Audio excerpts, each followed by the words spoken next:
Alright, so today we're going to be talking about forces. Last time we talked about speed, velocity, and acceleration. Well, these lead into force. They are all part of this whole section we're going to be doing on forces in motion. It's not going to be too many lessons, just kind of, I think like 3 or 4 is the total I have planned for this. So that being said, let's get started. So, a force is a push or a pull.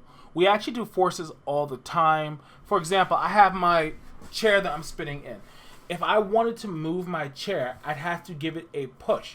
So I slide backwards because I am pushing it. If I want to move forward closer to my desk and my camera, I have to pull it. All these things are forces that we are applying onto objects. It can be a push here, it can be a push there, as I shake my entire desk. It can be anything. And all these different pushes and pulls are forces. Now, forces come in many, many, many different shapes and sizes. But forces always change the motion of our object. Here's what I mean by changing the motion of your object. If an object is sitting still and you kind of shove it and it doesn't move at all, and by doesn't move at all, I mean literally there's nothing that happens to this object. You did not apply a force to it. If an object is moving and by moving I mean like it's rolling at like a constant speed, if no force is applied to it, it will keep moving at that speed. This is how everything works. Some force has to apply to things in order for an object to slow down, speed up, start moving, stop moving, all these different types of changes in our motion. Now, I know some of you will think, well, when things roll like across the floor, it stops eventually. Well, there's still forces being applied to them. In that case, that force is gravity, which I'm going to mention in a later lesson, but just keep that in your mind that there is a force that's being applied in this exact example, in this specific example that we're talking about, which is the force of gravity. Now, since we're talking about forces, we're going to talk about net forces. So, first things first, when we talk about forces, we use what is called newtons to measure our force. Newtons are named after the scientist Sir Isaac Newton. This is just what we use to measure forces. What happens is, our net force is the total forces acting on an object.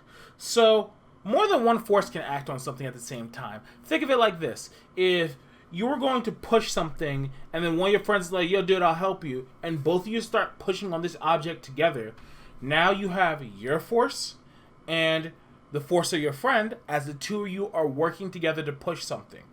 Well, what happens to these two forces? Well, it actually depends. What happens is the two forces are pushing together in the same direction, then they're helping each other. So since they're helping each other, we're going to add those forces together.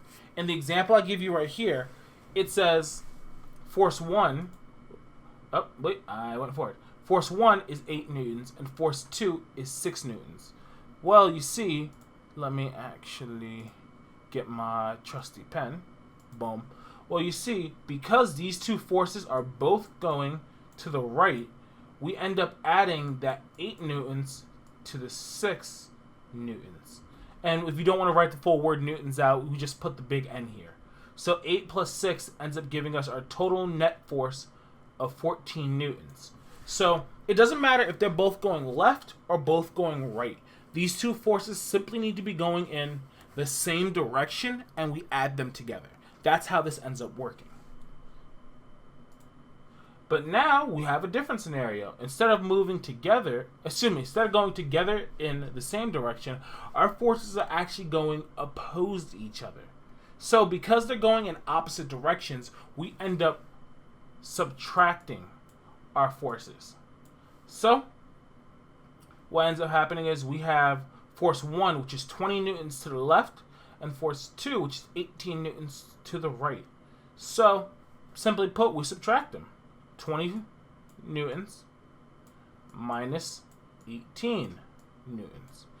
So, 20 minus 18, what's our answer going to be? Well, we got it right here down here. It is 2 newtons. This is because they are going in opposite directions of each other. Now, I'm going to reiterate this.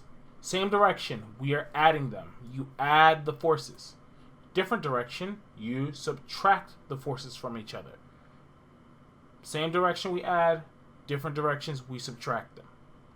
Lastly, last slide, balanced versus unbalanced forces. So if two forces are equal and they are acting in opposite directions, they are what is called a balanced force. So what I mean, if I have 10 newtons on one side and 10 newtons on the other, and they push towards each other, these are equal and opposite forces. This is a balanced force because they are equal and going in opposite directions. The net force of balanced forces is 0. Remember the example I literally just gave you. 10 going one way, 10 going the other. 10, since they're going opposite directions, they are subtracting. 10 minus 10 gives you 0. Balanced forces do not change the motion of an object. So we're going to flip back to what I was saying before in the beginning, where I said a force is a push or pull that changes the motion of an object. Now, in this case of balanced forces, what is happening is we have two individual forces that on their own would change the motion of an object. But because both forces are acting at the same time, there's no change in motion. So if it was just a 10 to the left, we'd push. If it was just a 10 to the right, we'd push. I really hope that's coming up right on the camera. But because it is 10 left and 10 right at the same time, these forces are not changing motion. Now, here is our counter to balanced forces, which is unbalanced forces, which is just you have a bunch of forces that act on an object and they are not equal, meaning one side of the forces is greater than the other. Or maybe all the forces are pushing in the same direction. They're equal. They can be equal, but they're not opposite. The whole point of unbalanced forces is any number that is not 0. So unbalanced forces are not 0. No. Where balanced forces are 0 when you do the net forces, unbalanced forces are not 0 when we talk about our net forces. So when I come back here, well, we found the net force here. This is an unbalanced force because it's 2 newtons on net force, not 0. Here, our net force is 16. I can read. Our net force is 14, which is not 0. That is an unbalanced force. Unbalanced versus balanced only cares, are we 0 or are we not 0? Alright, so what I want you guys to do, I'm going to have a few questions, probably somewhere between 6 and 8, not too many. Get those done. It's going to be a little bit of me giving you a picture and saying, hey, what's the net force?